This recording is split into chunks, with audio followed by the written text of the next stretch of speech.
Yashoda group of hospitals Hyderabad દ્વારા વડોદરામાં advanced lung transplantation treatment અંગે પ્રેસ કોન્ફરન્સનું આયોજન કરવામાં આવ્યું હતું.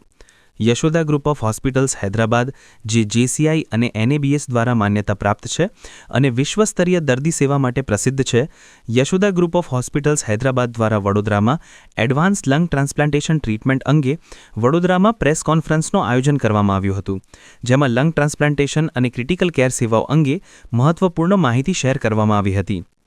Yashoda group of hospitals Hyderabad ગ્રુપમાં 4 સ્વતંત્ર hospitals, 4 heart institutes, 4 cancer institutes, 4000 beds, 62 specialities અને 646 નિષ્ણાત ડોક્ટર્સ સાથે યશોદા હોસ્પિટલ સમગ્ર ભારતમાં અદ્યતન સારવારને વધુ સુલભ બનાવી રહ્યું છે. ઇન્ટરેક્શન દરમિયાન ડોક્ટર પંક્તિ Ketan Sheth, DNB, DM pulmonary અને critical care, MRCP, SCE respiratory medicine, clinical training lung transplantation Toronto એ એન્ડ સ્ટેજ ફેસિયાના રોગો જેવા કે ઇન્ટરસ્ટિશિયલ લંગ ડિઝીઝ, ગંભીર COPD, પલ્મોનરી ફાઇબ્રોસિસ, બ્રોન્કિટાઇસિસ અને કેમિકલ પોઈઝનિંગ ધરાવતા દર્દીઓમાં લંગ ટ્રાન્સપ્લાન્ટેશનની વધતી જતી જરૂરિયાત વિશે પ્રેસ કોન્ફરન્સમાં સમજાવ્યું હતું. हमारे यहाँ Yashoda group of hospital Hyderabad में multi organ transplantation programme run होता है, जिसमें हम लोग kidney, liver, heart, lung and bone marrow का ट्रांसप्लांट करते हैं. एक अवार्ड भी दिया है. तो मेरे साथ डॉक्टर पंक्ति हैं जो कि लंग ट्रांसप्लांट के पल्मोनोलॉजिस्ट हैं. आपको लंग ट्रांसप्लांट के एडवांसमेंट के बारे में डॉक्टर पंक्ति बताएंगे. आप सभी को नमस्ते. मेरा नाम आशुतोष राठौर है. मैं यशोदा हॉस्पिटल हैदराबाद की तरफ से वडोदरा गुजरात में आया हूँ. मैं सेंट्रल इंडिया के लिए हेल्थ केयर सर्विसेज ऑपरेशंस देखता हूँ यशोदा ग्रुप के लिए, और करेंटली हम लोग वडोदरा में एक प्रेस कॉन्फ्रेंस का आयोजन किया है, जिसमें हम लोगों ने लंग ट्रांसप्लांट एंड उनका एडवांस ट्रीटमेंट के बारे में हमने उसका प्रचार किया है. So generally Yashoda hospital Hyderabad 1989 में एक छोटा सोमाजीगुड़ा यूनिट से स्टार्ट हुआ था, जो कि पहले एक 50 बेड का हॉस्पिटल था, और अभी आज हम लोगों के पास अप्रोक्सीमेटली 4000 बेड्स हैं, 62 मेडिकल स्पेशलिटीज हैं, प्लस 600 मेडिकल स्पेशलिस्ट डॉक्टर्स हैं. तो आज मेरे साथ प्रेस कॉन्फ्रेंस में डॉक्टर पंक्ति आए हैं, जो कि ट्रांसप्लांट पल्मोनोलॉजिस्ट हैं, एंड हम लोग मैं कुछ आपको स्टैट्स बताना चाहूँगा ट्रांसप्लांट के बारे में. तो यशोदा ग्रुप ऑफ हॉस्पिटल हर महीने कम से कम 4 से 5 लंग ट्रांसप्लांट करता है, 7 से 8 लीवर ट्रांसप्लांट करता है, 8 से 10 बोन मैरो ट्रांसप्लांट करता है.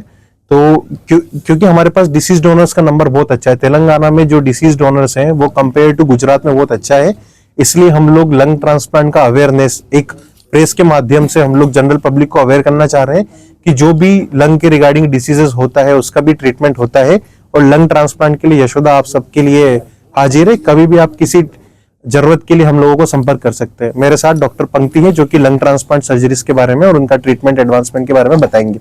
पंक्ति शेठ, હું લંગ ટ્રાન્સપ્લાન્ટ પલ્મોનોલોજિસ્ટ છું યશોદા હોસ્પિટલ સોમાજીગુડા હૈદરાબાદમાં.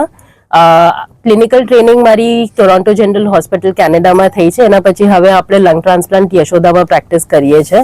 બેસિકલી લંગ ટ્રાન્સપ્લાન્ટની કોને જરૂર પડે, દેટ ઇઝ વેરી ઇમ્પોર્ટન્ટ. એ આપણને અવેરનેસ હોવી બહુ જરૂરી છે. કોઈ પણ એવું પેશન્ટ જેને શ્વાસ લેવામાં તકલીફ હોય, જેને ઘણા ટાઈમથી શ્વાસ ચડતો હોય, જેને હવે ઓક્સિજનની જરૂર પડવા લાગે છે, એ આઈડિયલ કેન્ડિડેટ છે લંગ ટ્રાન્સપ્લાન્ટ માટે. આવું આપણે પેશન્ટ જેને પલ્મનરી ફાઇબ્રોસિસ હોય, જેને કબૂતરના લીધે લંગ્સમાં ફાઇબ્રોસિસ થઈ ગયું હોય, કે કનેક્ટિવ ટિશ્યુ ડિસઓર્ડરના લીધે સાંધિવાતના લીધે લંગમાં ફાઇબ્રોસિસ થઈ ગયું હોય, કે સ્મોકિંગના લીધે લંગ્સમાં બહુ એડવાન્સ ડિઝીઝ થઈ ગઈ હોય, જેના લીધે હવે શ્વાસ લેવામાં તકલીફ થઈ છે અને હવે ધીરે ધીરે ઓક્સિજનની જરૂર પડવા લાગી છે. આ આઈડિયલ ટાઈમ છે કે તમે લંગ ટ્રાન્સપ્લાન્ટ માટે હવે વિચારવાનું શરૂ કરો. તમે વિચારો અને પછી તમે જે છે અમને જણાવી શકો છો, તો અમે જે છે એ પ્રમાણે તમને સમજાવી શકીએ કે સર્જરી કેવી રીતના થાય, કેવી રીતના કેટલો ટાઈમ લાગે સર્જરી માટે, અને એના પછી જે છે તમે કેવી રીતે એક નોર્મલ લાઈફ જીવી શકો છો.